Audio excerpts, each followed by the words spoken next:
শীত মানেই কিন্তু পিঠাপুলির উৎসব লেগেই থাকে, তার সাথে কিন্তু বিয়ে শাদিও। যে কোনো বিয়ে শাদির অনুষ্ঠানে গায়ে হলুদের ডালা সাজাতে কিন্তু খুব সহজে এই পিঠাটা তৈরি করে নিতে পারেন। তাছাড়া বাসায় মেহমান আসলে খুব সহজে ভীষণই মজাদার এই পিঠাটা তৈরি করে নিতে পারেন। অল্প উপকরণে খেতেও হবে অনেকটা মজা। আসসালামু আলাইকুম সুপ্রিয় দর্শক, কেমন আছেন সবাই? আশা করি সবাই অনেক ভালো আছেন এবং সুস্থ আছেন। আজকে আমি এমন একটা পিঠা রেসিপি আপনাদের মাঝে শেয়ার করব, যেটা কিনা যে কেউ তৈরি করে নিতে পারবে খুব সহজে। তা চলুন দেখে নিই আমি এই মিষ্টি কুমড়া ভাপাপুলিটা কীভাবে তৈরি করলাম। আমি এই পিঠাটার নাম দিয়েছি মিষ্টি কুমড়া ভাপাপুলি। এখন তার জন্য আমি এখানে আমার পরিমাণ মতো এখানে পানি দিয়ে দিলাম, হাফ কেজির মতো দিয়ে দিচ্ছি, সাথে স্বাদ মতো লবণ। এখন আমি এখানে দিয়ে দিচ্ছি 2 টেবিল চামচের মতো চিনি। আমি সবসময় এই পিঠাটা তৈরি করার সময় আটার যে একটা কাই থাকে তার ভিতরে সবসময় একটু চিনি ব্যবহার করি, তাহলে পিঠাটা খেতে অনেক ভালো লাগে।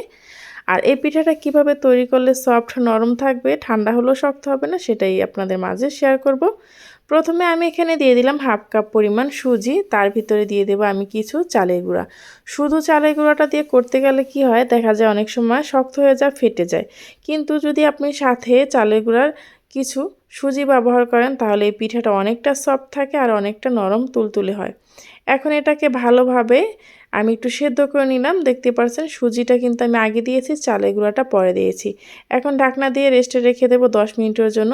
পিঠার ভিতরে পুরটা দেবো, তার জন্য এখন আমি পুরটা রেডি করে নিচ্ছি। এখানে আমি দিয়ে দিলাম 1 কাপের পরিমাণ খেজুর গুড় আর 1 কাপের পরিমাণ আমি দিয়ে দিলাম এখানে নারকেল কোড়া।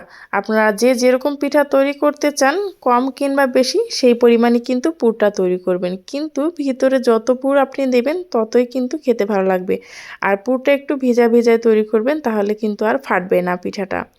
এই তো পুরটা আমার রেডি হয়ে গেল। আর 10 মিনিট পর আমি ফিরে আসছি। এর মধ্যে কিন্তু খুব সুন্দরভাবে সুজি এবং চালের গুঁড়াটাও সেদ্ধ হয়ে গেছে। এখন আমি ভালোভাবে গরম গরম অবস্থায় এভাবে করে একটু ভালোভাবে নেড়ে নিচ্ছি, যাতে করে খুব সহজে আমি এই পিঠাটা তৈরি করতে পারি। এটা কিন্তু ভিতরে দানা দানা থাকলে পিঠাটা খুব সুন্দরভাবে সফট হবে না।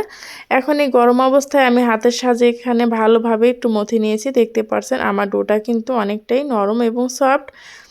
এখন আমি এই পিঠাগুলো কিভাবে তৈরি করব সেটা আপনাদের মাঝে শেয়ার করব। যে কেউ এই পিঠাটা তৈরি করে নিতে পারবে একদম খুব সহজে, কোনো রকম ঝামেলা ছাড়াই। এখন আমি এই ডো থেকে অল্প একটু ডো নিয়ে নিলাম। দেখতে পাচ্ছেন যেরকম আমরা রুটি বেলার জন্য ডো তৈরি করি, ঠিক সেভাবেই কিন্তু আমি ছোট একটা লিচি কেটে নিলাম। হাতে আমি কিছু আটা মেখে এভাবে করে একটা বাটির মতো তৈরি করে নিচ্ছি। তারপর আমি এর ভেতরে দিয়ে দিচ্ছি যে পুরটা আমি নারকেল দিয়ে তৈরি করেছি সেটা। এই পুরের ভিতরে আপনারা চাইলে কিন্তু তিলও ব্যবহার করতে পারেন। এখন আমি এভাবে হাতের সাহায্যে গোল গোল করে নিচ্ছি। দেখতে পাচ্ছেন খুব সহজেই কিন্তু এই পিঠাগুলো যে কেউ তৈরি করে নিতে পারবে, একবার একটু দেখে নিলেই। এখন আমি এখানে একটা চামচ নিয়ে নিলাম আর চামচটা নিচ থেকে উপরে আমি উঠিয়ে নিচ্ছি। দেখতে পাচ্ছেন আমি কিন্তু একদম নিচ থেকে উপরে উঠাচ্ছি। একটু খেয়াল করলেই আপনারাও কিন্তু এই পিঠাটা খুব সহজেই তৈরি করে নিতে পারেন। এই তো আমার কিন্তু একটা পিঠা তৈরি করা হয়ে গেছে। এখন যে লবঙ্গগুলো থাকে সেটা কিন্তু আমি এখানে একটা দিয়ে দিলাম। একদম মিষ্টি কুমড়ার শেপে কিন্তু চলে আসছে, আর কতটা সহজভাবে কতটা সুন্দর একটা ডিজাইন হয়ে গেছে। এখন আমি আরও একটা তৈরি করে দেখাচ্ছি আপনাদেরকে আবারও সুবিধার্থে। এভাবে করে আমি কিন্তু একটু লিচি নিয়ে নিলাম আর হাতে একটু আটা মেখে এভাবে করে একটা তো গোল বাটির মতো তৈরি করে নিচ্ছি। এই পিঠাটা যে কোনো অনুষ্ঠান বাড়িতে আপনি যদি ডালা সাজাতে ব্যবহার করেন, সবার কিন্তু নজর থাকবে এই পিঠার উপরে।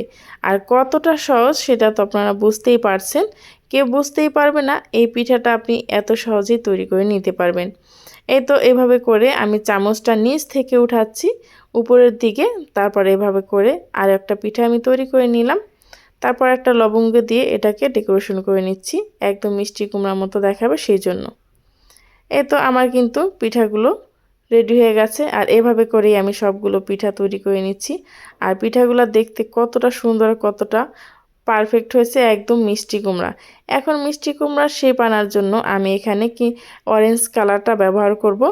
আপনারা চাইলে কিন্তু এই মিষ্টি কুমড়া কালারটা একদম সম্পূর্ণ আটাও মেখে নিতে পারেন। যখন আটাটা সেদ্ধ করবেন তার ভিতরেও কিন্তু এই ফুড কালারটা দিয়ে দিতে পারেন। আমি এখানে অরেঞ্জ ফুড কালারটা ব্যবহার করেছি। দেখতে পাচ্ছেন টুথপিকের সাহায্যে আমি যে র্যাকগুলো দিয়েছি মিষ্টি কুমড়া, সেই র্যাকের ভিতরে একটু একটু করে লাগিয়ে দিচ্ছি। আপনারা যদি চান যে পুরোটাই একদম মিষ্টি কুমড়ার মতো রাখবেন তাহলে কিন্তু এভাবে না দিয়ে আপনি কিন্তু আটা সেদ্ধ করেছেন তখনও কিন্তু দিয়ে দিতে পারেন, শুধু পুরোটা ভেতরে দিলে একদম মিষ্টি কুমড়ার মতো হয়ে যাবে। এই তো আমার সম্পূর্ণ পিঠা রেডি হয়ে গেছে। আগে থেকে কড়াইতে আমি পানি বসিয়ে দিয়েছি আর একটা চালনি দিয়ে দিলাম। এখন আমি পিঠাগুলো দিয়ে দিচ্ছি। চালনিতে একটু তেল ব্রাশ করে নেবেন, তাহলে কিন্তু পিঠাগুলো খুব সহজে উঠে যাবে। এখন পিঠাগুলো আমি দিয়ে ঢাকনা দিয়ে এটাকে 5 মিনিট ভাপিয়ে নেব, মানে সেদ্ধ করে নেব। আপনাদের কাছে যদি রাইস কুকার থাকে তাহলে কিন্তু রাইস কুকার এটাকে ভাপিয়ে নিতে পারেন। দেখতে পাচ্ছেন পিঠাটা অনেকটাই টাইট হয়ে গেছে। এখন আমি একটি প্লেটে সার্ভ করে নিচ্ছি। আর কতটা সুন্দর আর কতটা লোভনীয় লাগছে দেখেই বোঝা যাচ্ছে। গরম গরম ধোয়াওটা খেতে যে কি মজা সেটা আপনারা বাসায় তৈরি না করলে বুঝতেই পারবেন না। আর এটার ভেতরটা কতটা সুন্দর আর কতটা লোভনীয় হয়েছে সেটা আপনাদেরকে একটু ভেঙে দেখাচ্ছি। আমার এই পিঠা রেসিপিটা যদি আপনাদের কাছে ভালো লেগে থাকে তাহলে প্লিজ চ্যানেলটি সাবস্ক্রাইব করে পাশে থাকা বেল আইকনটা ক্লিক করে রাখবেন। যারা ফেসবুক পেজ থেকে দেখছেন চাইলে পেজটি ফলো দিয়ে আমার সাথেই থাকতে পারেন, এরকম নতুন নতুন ভিডিও আপলোড করা মাত্রই যাতে করে আপনাদের কাছে নোটিফিকেশন পৌঁছে যায়, আপনারা দেখে নিতে পারেন। আমার এই ভিডিওটা যদি আপনাদের কাছে বেশি ভালো লেগে থাকে তাহলে কাছের মানুষের কাছেও শেয়ার করে দিতে পারেন। পরবর্তী ভিডিও নিয়ে আসা পর্যন্ত আশা করি সবাই ভালো থাকবেন, সুস্থ থাকবেন। আল্লাহ হাফেজ।